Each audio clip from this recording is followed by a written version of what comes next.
Hello, gorgeous. You're listening to the Girlfriend's Guide to Starting Over. On this podcast, we talk about everything from dating and relationships to personal development. We also speak very candidly about the F word, and by that, I mean failure. So grab a pen, tag a friend, and let's talk about it. All of it. Undergoing, overcoming, and simply trying to make it through. I am so glad that we live in a time and era where we have the freedom to rewrite our narratives and become whoever or whatever that we desire. About 5 years ago, I walked away from this life that I thought that I wanted. You guys will hear me say very frequently that I was on top of the world in 2019. I had just graduated with my master's degree. I was newly engaged. We were looking at houses and venues, and life was perfect. Or at least I thought it was. And then in a twinkle of an eye, my world literally came crashing down around me. My fiance at the time developed epilepsy. He was very resistant to taking medications. My children started acting like caged animals. They were absolutely unhinged. I ended up moving them into their father's house for my safety and for their own safety. My relationship went to absolute crap, and we ended up separating after about a 7-month period of really trying to work things out. And I moved into a tiny apartment the size of a shoebox, and within 2 days of moving in, my dog got hit by a car. So during that time period, I walked away from a 6-year relationship and engagement, my home, my children had moved in with their kids. There were dozens of unfulfilled promises and dreams, and I was a complete mess. I was the conductor of the Hot Mess Express. Y'all, I lost like 15 pounds. My hair was thinning. I was snapping at every minor inconvenience, crying every day, drinking every night.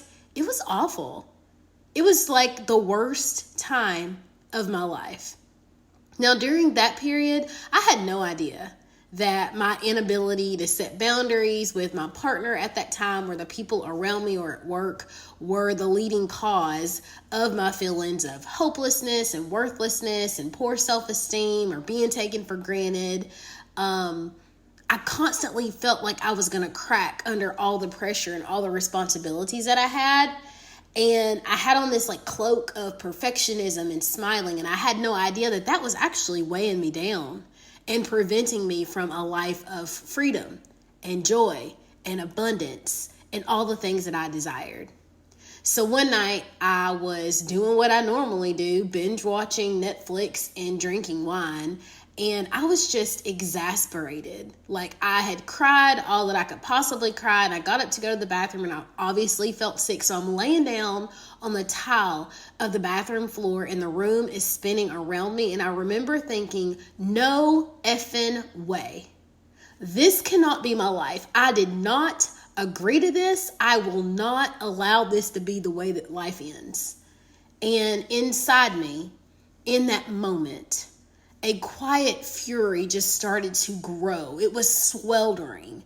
And that night, the fear of staying in the same place indefinitely was more terrifying than the idea or the risk in starting over or being alone or doing something new or like publicly coming out that I had gone through this separation yet again.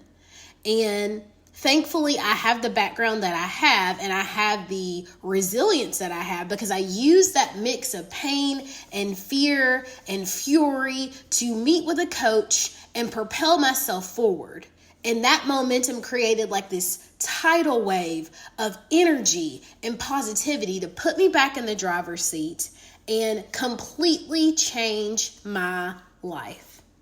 It was at that moment that I started operating as the main character of my story, and I started to see myself as so much more than just a girl or just a mom or just a daughter, just a sister, just a social worker, just a whatever. I recognized that I was powerful beyond measure and that I had the ability to create whatever life that I wanted.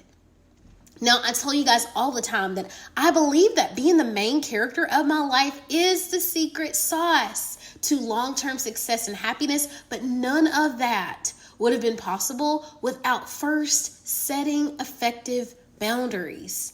And not just for other people and their access to me and my resources and my time and all of those things, but also for me.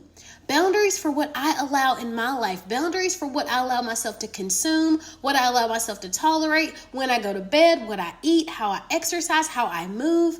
Boundaries were such a cornerstone for my growth. If you are feeling overwhelmed, if you're feeling underappreciated, if you're feeling like you're drowning in responsibility, but you are afraid to say no because you're afraid you're going to lose people, if you feel like you are working around the clock and you don't have a moment for self-care or to take a deep breath, if you are listening to me and you realize in this moment that you've put off going to the bathroom because you don't even have a moment to come up for air, I see you.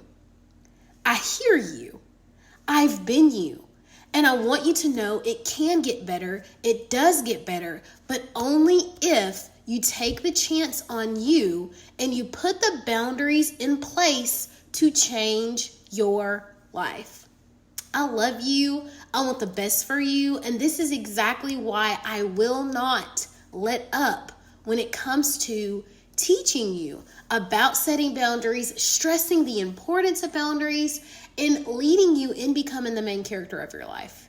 If you're interested in working with me over the next couple of weeks, while we dive into Rooted, there's still space for you, and I cannot wait to see you.